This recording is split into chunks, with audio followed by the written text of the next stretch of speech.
Good morning.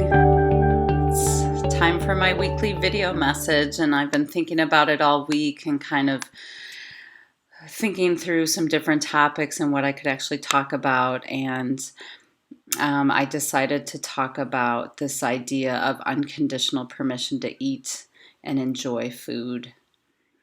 A lot of our clients believe that they've been giving themselves permission to eat things, and chances are you are eating things that you want to be eating, but the difference about eating what you want from an intuitive eating perspective is that we don't feel guilty about it.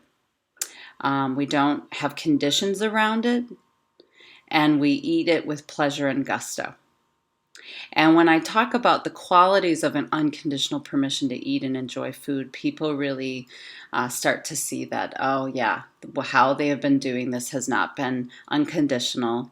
There hasn't been a ton of permission to eat and enjoy the food, to really feel like we're allowed to get pleasure from the food that we're eating, and it's not a sign that we're being bad if what we're eating tastes good.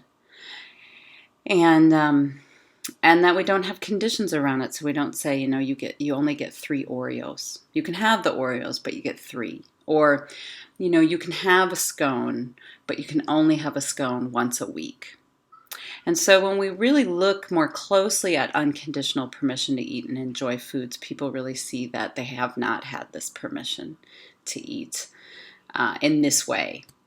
So, just to remind you, unconditional permission to eat means that you get to eat what you want.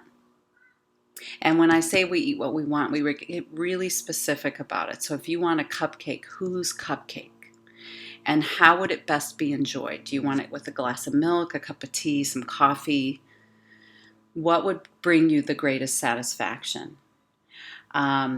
We don't have conditions around it either. We don't say you get this much, or you have to eat this first to get it, or you can eat it but you can't eat it around anybody. That's another condition, is that people tend to have this kind of false food front where they eat this way with people and they eat a different way behind closed doors. And Janine Roth has an eating guideline to eat with the intention of being in full view of other people. And we know shame thrives in secrecy. So if you're eating things and feeling guilty about it and don't feel like you can do this in front of people, we're sitting with shame, and shame really thrives in secrecy. And then it's guilt-free when we eat it. When we eat it with pleasure and gusto, and we're like, so good.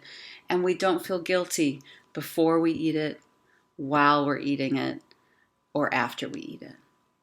And when we can really embrace these different qualities of unconditional permission to eat, things really shift. So I'm so curious to hear, I know on the conference call yesterday, after describing this, many people thought, whoa, yeah, I have some work to do here. I definitely don't have unconditional permission to eat and enjoy food. So I'm curious to hear your thoughts on this. Where do you get stuck? What do you bump up against when you think about this idea? And share your comments here, and we'll join you in the conversation. Hope you have a good day.